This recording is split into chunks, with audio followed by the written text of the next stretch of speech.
तमिलनाडु के सांसद थंगातमिल सेल्वन ने कहा, वित्तीय संकट के बावजूद मुख्यमंत्री स्टालिन पिछले 4 वर्षों से राज्य का बेहतरीन तरीके से संचालन कर रहे हैं। ஒரு 10 ஊர் கிராமம் சேர்ந்து ஒரு 10,000க்கு மேல ஒரு கும்பாபிஷேகம் நடக்குது. அதை பத்தி கேளுங்க. இது சோழவந்தான் தொகுதியா? உசிலம்பட்டி தொகுதி யாரு கட்டுகிறது? இல்ல, நலத்திட்டங்கள்ன்றது இப்பதான் நாங்க எம்பி ஆயிருக்கோம். முதல் தடவையா ஒரு 40 வருஷத்துக்கு பிறகு திமுகவில் ஜெயிச்சு வந்த எம்பி நானா தான் இருப்பேன். வந்திருக்கேன். ஊருக்கு சில இது எம்பி ஃபண்ட்ல கேட்டாங்க, கொடுத்துருக்கேன். இந்த கம்மாயை எந்த கம்மா? முதலகுளம் கம்மாயை ஆயக்கட்டில் சேர்க்கணும்னு சொன்னாங்க. இப்ப அமைச்சர்கிட்ட பேசி ஆயக்கட்டில் சேர்க்கறதுக்கு நடவடிக்கை எடுக்கிறேன்.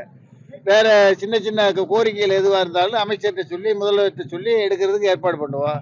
இப்பதான் ஜெயிச்சு 6 மாசம் ஆகுது. அதுக்குள்ள எதுவுமே செய்யலைன்னா நாங்க என்ன பண்றது? திமுக எதுக்கு சார் முட்டுக்கட்டையா இருக்கு? மக்களை சந்திக்கிறதுல யார் போய் சந்திக்கலாம்ல? யாரு தடை போட முடியும்? தவறான தகவலை சொல்றீங்க. மக்களை சந்திங்க, பிரச்சனைகளை பாருங்க.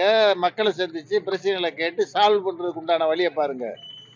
ஒரு அரசை குறை சொல்றது எளிது, நிர்வகிக்கிறது கஷ்டம்.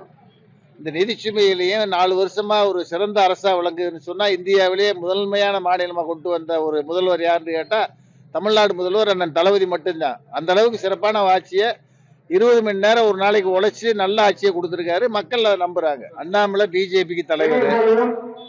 போலீஸ் செய்ய வேண்டிய வேலையெல்லாம் ரிட்டையர்டு, அதாவது ராஜினாமா பண்ணிட்டு போலீஸ் உண்டான வேலையை அண்ணாமலை பண்ணிக்கிட்டு இருக்காரு. எதுக்கு செத்தாங்க, என்ன யாரு லாரி ஏத்துனதுன்ற விசாரணை வரும். விசாரணையில யார் தவறு செய்தாங்களோ அவர் மீது உரிய நடவடிக்கை எடுக்கப்படும். இப்ப வந்த அமாவாசைகள் எல்லாம் வராத அதிமுக 13 அமாவாசைக்கு பிறகு வரும்னு சொன்னா யார் நம்புவா? நம்புறதுக்கு சாத்தியமான கூறு இல்லை.